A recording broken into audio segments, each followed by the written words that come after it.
saveur divine. Cette bonne nouvelle du royaume sera prêchée dans le monde entier pour servir de témoignage à toutes les nations.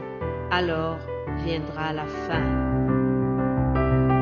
Ce pain céleste vous est présenté par Immaculée Niraneza.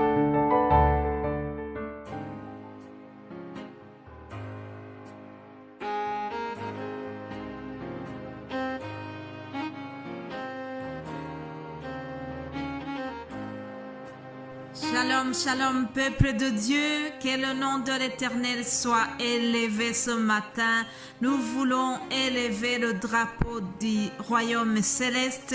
Aujourd'hui, bénissons l'Éternel ensemble. C'est ici la journée que l'Éternel a faite, qu'elle soit pour nous un sujet d'allégresse et de joie. Je te souhaite une journée de joie, cher ami qui écoute l'émission Saveur divine. Nous sommes dans la semaine des actions de grâce. Je remercie Dieu pour la vie ce matin. Je remercie Dieu pour ce téléphone que je tiens à main et qui m'aide à vous transmettre ce message. Je remercie Dieu pour la connexion Internet. Ce n'est pas toujours facile pour tout le monde, mais je remercie Dieu pour mon cas. Chers amis, il y a toujours un sujet pour lequel tu devrais remercier Dieu. Regardez autour de nous, chers amis, il y a toujours quelque chose pour lequel nous devons remercier Dieu. Merci Dieu pour ma voix. Hier, j'ai rencontré quelqu'un dans le magasin et il devait faire signe pour parler parce qu'il avait une extinction de voix. Alors, je me suis dit, si cela m'arrivait, le lendemain, je ne saurais pas donner le message à la saveur divine. Alors aujourd'hui, ce matin, je remercie Dieu parce que je sais parler et que je sais sortir ma voix jusqu'à vous. Que toute la gloire revienne à notre Seigneur. C'est lui qui fait tout. Amen, amen. Hier, je vous ai lu des passages dans le Nouveau Testament, mais aujourd'hui, je vous propose de lire un passage dans l'Ancien Testament. Le prophète Ésaïe, alors tout au début de sa prophétie, au chapitre 12, j'ai été vraiment émerveillée de tomber sur un chapitre que je pourrais qualifier d'un psaume. Vous savez que Ésaïe est un prophète, alors au milieu de sa prophétie, il a glissé des paroles qui me semblaient vraiment comme un poème, comme une action de grâce pour Dieu. Alors je vais vous lire ce passage, c'est un chapitre très court, nous allons le lire en entier. Ésaïe chapitre 12. Tu diras en ce jour-là, je te loue, ô Éternel, car tu as été irrité contre moi, ta colère s'est détournée et tu m'as consolé. Voici, Dieu est ma délivrance. Je serai plein de confiance et je ne craindrai rien. Car l'Éternel est ma force et le sujet de mes louanges. C'est lui qui m'a sauvé. Alléluia. Vous puiserez de l'eau avec joie aux sources du salut. Et vous direz en ce jour-là, louez l'Éternel, invoquez son nom, publiez ses œuvres parmi le peuple, rappelez la grandeur de son nom.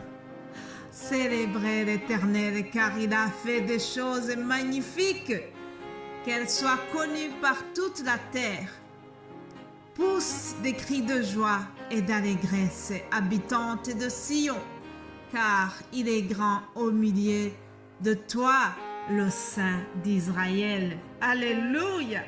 J'ai envie de répéter haut et fort, publiez les œuvres de l'Éternel, publiez les œuvres de notre Dieu, rappelez la grandeur de son nom. Célébrez l'Éternel car il a fait des choses magnifiques. Alléluia. Chers amis, le prophète Ésaïe invite le peuple d'Israël à louer l'Éternel. Alors, il commence en disant, tu diras en ce jour-là. Tu, c'est le peuple d'Israël à qui il s'adresse. Alors il dit, car tu as été irrité contre moi, ta colère s'est détournée et tu m'as consolé.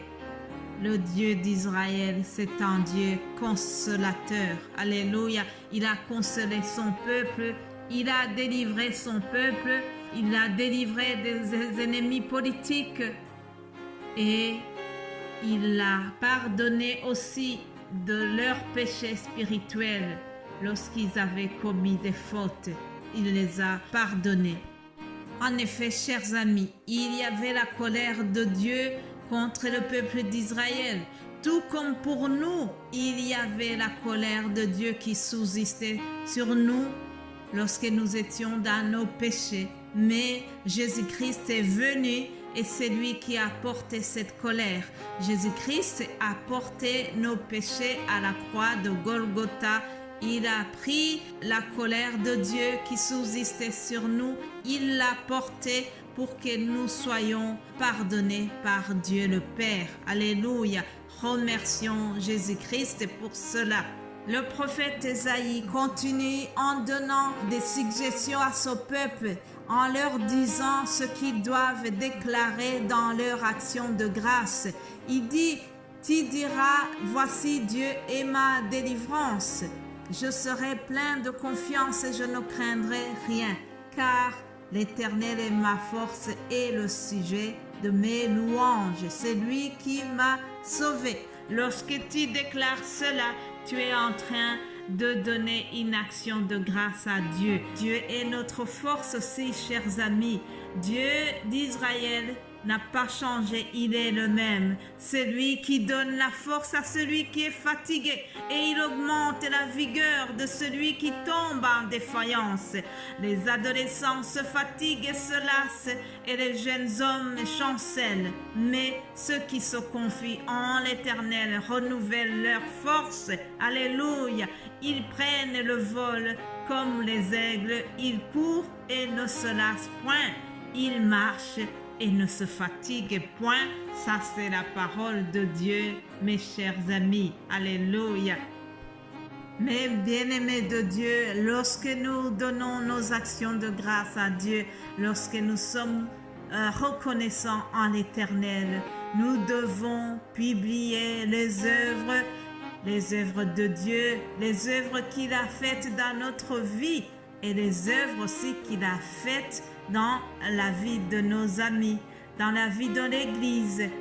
Alors c'est ce que Ésaïe aussi demande au peuple d'Israël. Alors il dit, célébrez l'Éternel car il a fait des choses magnifiques. Alléluia. Ah, je voudrais vous raconter une chose magnifique que l'Éternel a faite. Ah, c'est un témoignage que j'ai écouté sur YouTube.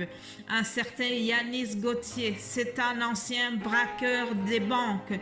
Ah, il a fait la prison, c'est un ancien drogué. Cet homme a eu une vie chaotique, chers amis. Mais lorsqu'il était au fond de sa prison, sa femme lui a témoigné toujours l'amour. Alors elle priait pour lui, elle lui rendait visite, elle lui parlait de Dieu, de comment Dieu l'aime. Elle a continué à intercéder pour son mari. Alors le miracle s'est produit. Il y a eu un changement dans le cœur de Yanis. Ah, là, je vous donne un grand résumé de ce témoignage, mais vraiment, vous devez le suivre vous-même. Alors, ce que je voulais souligner, c'est que Yanis a été libéré. Yanis a fait un mariage en bonne et due forme avec sa femme Manu. Et ce Yanis dont je vous parle, l'ancien braqueur de banque, est devenu un grand prédicateur dans les prisons. Alléluia. Les mains de Dieu sont une véritable usine de recyclage, dit-il. Il a témoigné en disant que Dieu l'a transformé, que Dieu a changé sa vie. Alors ça, c'est vraiment magnifique. N'est-ce pas merveilleux, chers amis? Notre Dieu peut transformer quelqu'un. Celui qui était braqueur de banque devient prédicateur. Ce qu'il a fait pour l'apôtre Paul, il le fait encore aujourd'hui. Alléluia! Ce ne sont pas des histoires de l'Ancien Testament ou du Nouveau Testament seulement. Aujourd'hui aussi, Dieu fait des grandes choses. Aujourd'hui aussi, Dieu fait des œuvres merveilleuses. Nous devons les publier. Nous devons remercier le Seigneur pour ce qu'il fait aujourd'hui et pour ce qu'il nous a déjà donné. Le Saint-Esprit nous donne la force de témoigner. Alors là, je viens de témoigner concernant Yanis. Si toi aussi tu as des choses à témoigner, vraiment, je t'invite à le faire au nom de Jésus-Christ. Voilà, le temps est terminé, chers amis. Je vais vous retrouver demain pour continuer les actions de grâce à notre Dieu. Soyez bénis au nom de Jésus-Christ. Amen.